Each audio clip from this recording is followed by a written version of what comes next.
Alright guys and gals, good afternoon. This is North here. Today is Tuesday, October the 5th, 2021. And it is another dreary, gray, miserable, wet day outside. So again, doing some indoor stuff.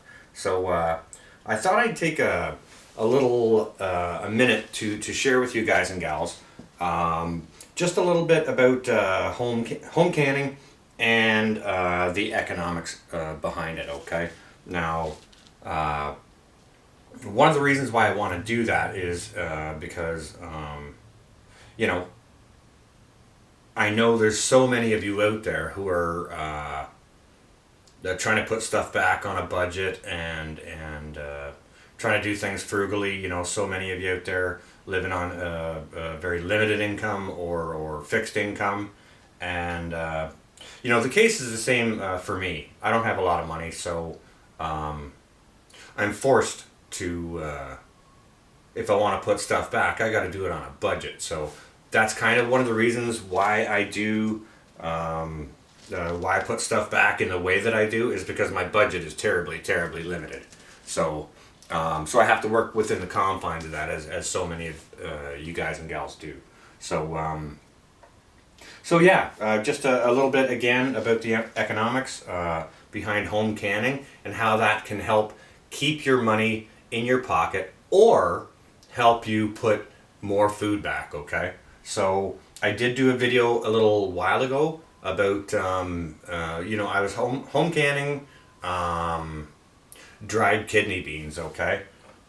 That's them right there. And the economics on that worked out to, for every 1 can of kidney beans that you can at home, one can of dried kidney beans, can one, and you get 7 for free. That's how the math works out on this. Canning dried kidney beans, at least here for me with the prices we have, okay? It may be different for you guys and gals. Maybe you can get your kidney beans cheaper or whichever, but for me here, that's the case. I can up 1 pint or jar of dried kidney beans. I get 7 for free. So the economics are fantastic on it, okay? So this week I had found a sale on canned corn, okay? It was $2 a bag, and I'm not sure what the regular price was, but $2 a bag is pretty good. And it was your premium brand. I think it was Green Giant. It wasn't your regular store brand or anything, frozen vegetables like that. It's a beautiful, nice, top shelf peaches and cream corn. And, corn up here, a cob of corn is $1. Even in corn prime time. Maybe I'm shopping at the wrong spot or whatever. But yeah, corn is, it's expensive up here. So yeah, I noticed when I was in the grocery store, they had frozen corn on sale. I wasn't in there for that, but I noticed they had it on sale. So I went ahead and I bought a couple of bags, and I brought them home, put them in the freezer, and I thought to myself, it's like, well, you know what? I'm going to go ahead and can that. So before I started getting my canner worked up and getting all that rolling, I went back over to the same grocery store the next day, and I got a few more bags. So in total, I spent $10 on 5 bags, and it yielded me, as you can see here, maybe you can see, an entire flat plus 4 jars. So 16 pints of canned corn for $10. Now, it was interesting, when I was at the cash out, the second time I was there to get frozen corn, I noticed they had this on sale. Now this, maybe you can see that right there. That's your Del Monte, and I'm not sure if that's peaches and cream or... Yeah, that's peaches and cream whole kernel corn, okay? So they had this on sale right beside me while I was in the lineup waiting to go cash out. Now I didn't happen to get this can on that sale. This is something I had previously in my pantry. I just pulled out for the video, so just wanted to show it to you for a comparison, okay? So for $10, I got myself 16 of these beautiful pints of home canned corn that I know exactly what's in it. Peaches and cream corn, water, and an ever so little bit of salt. Okay? Half a teaspoon per pint, okay? So if I wanted to, these here, they were on sale for $1 a piece. That's the sale price up here. We don't get sale prices that go, cans of corn 2 for $1, or even at the dollar store we don't get that. Over at the dollar store, maybe your corn comes from Taiwan or wherever it comes from, and it's $1 a can, all right. So to get this nice product, the Del Monte or whatever, on sale for $1 a can, a lot of folks will go for that, right? But it said that was down by 69 cents. So the regular price of this corn is $1.68 or $1.69, okay? So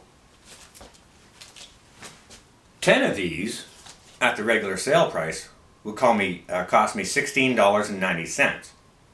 16 of these at the regular price, I got 16 cans of these home canned frozen corn for $10.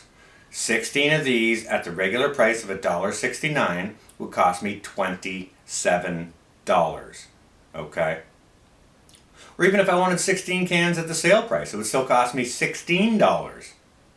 So by canning it by myself at home, I saved myself from the sale price $6 by canning it myself. If I wanted to buy it at the regular price, I'm saving $17. All right, now a couple of things that I did by. All right, now first of all, like if you can grow your own corn, your cost becomes like $2 per however many you can get out of how much corn you can grow from a packet of seeds, right? But yeah, there's a half a teaspoon of salt in that. Aside from the corn, that's what cost me any money, right?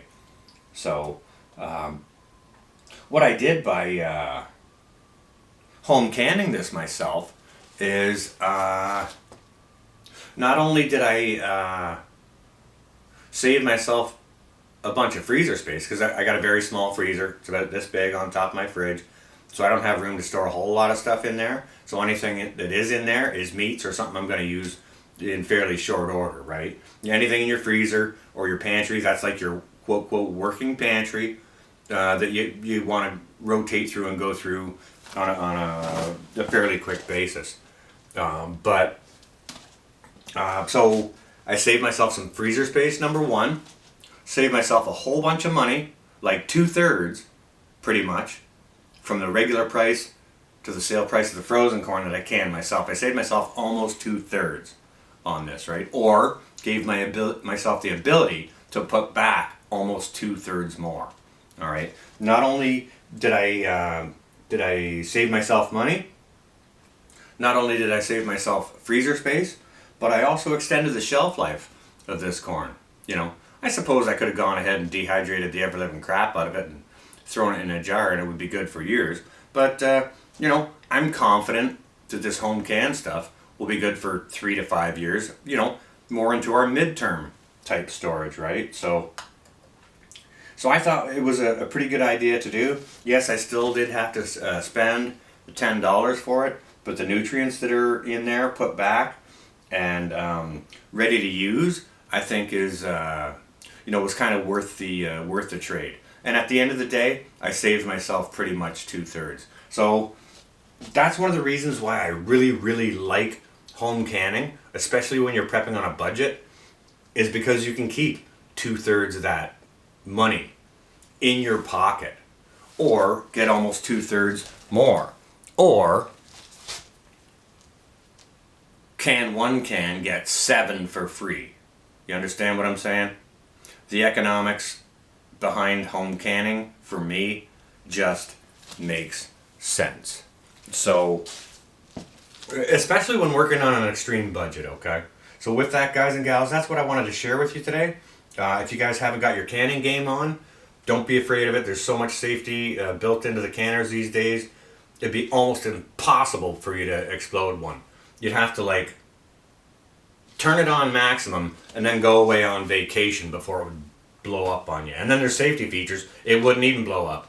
You know, your house would burn down before you blow up your canner. So don't be afraid of your canning. Go get your canning on. That's what I got for you guys and gals today. Hope everyone's well and safe. Get your canning on. This is going to be North, out for now. Keep your money in your pockets, guys and gals.